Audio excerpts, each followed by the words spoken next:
नमस्कार दोस्तों, आज मैं आपके लिए एक दिल को छू लेने वाली कहानी लेकर आया हूं। ये कहानी है एक चोर और एक दुकानदार की, जो हमें ईमानदारी और दया का असली मतलब सिखाती है। तो चलिए कहानी शुरू करते हैं। एक छोटे से गांव में रमेश नाम का एक दुकानदार रहता था। वह अपनी ईमानदारी और मेहनत के लिए जाना जाता था, लेकिन उसकी परेशानी थी, उसकी दुकान से अक्सर सामान चोरी हो जाता था। रमेश परेशान था और सोच रहा था कि आखिर ये चोर कौन है।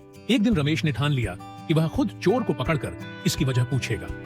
रात को उसने अपनी दुकान का सारा काम खत्म किया, लाइट बंद की और चुपचाप कोने में छिप गया। रात के करीब 12 बजे एक आदमी धीरे धीरे दुकान में घुसा। उसने थैले में चावल, दाल और कुछ खाने पीने का सामान रखना शुरू किया। रमेश चुपचाप उसे देख रहा था।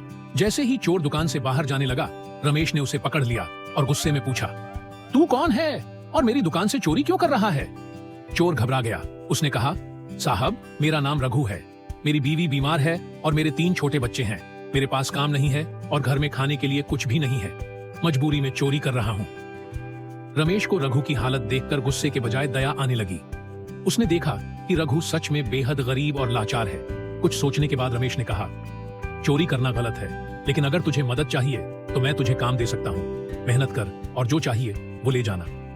रघु की आंखों में आंसू आ गए। उसने रमेश से माफी मांगी और कहा, साहब, अगर आप मुझे काम देंगे तो मैं कभी चोरी नहीं करूंगा और पूरी ईमानदारी से काम करूंगा। अगले दिन से रघु रमेश की दुकान पर काम करने लगा। रमेश ने उसे मेहनत और ईमानदारी का महत्व समझाया। धीरे धीरे रघु ने अपनी जिंदगी को बदल लिया। कुछ महीनों बाद रघु ने अपनी पहली तनख्वाह से रमेश को एक छोटा सा तोहफा दिया, एक लकड़ी का बोर्ड जिस पर लिखा था, ईमानदारी से बड़ी कोई दौलत नहीं। दोस्तों, इस कहानी से हमें यह सीख मिलती है कि गलत रास्ते पर चलने वाले हर इंसान को सही दिशा दिखाने की जरूरत होती है।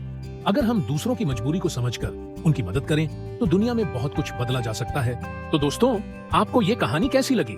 अगर आपको ये पसंद आई हो तो इसे लाइक करें, अपने दोस्तों के साथ शेयर करें और हमारे चैनल को सब्सक्राइब करना न भूलें। अगली बार फिर मिलेंगे एक नई और प्रेरणादायक कहानी के साथ। धन्यवाद।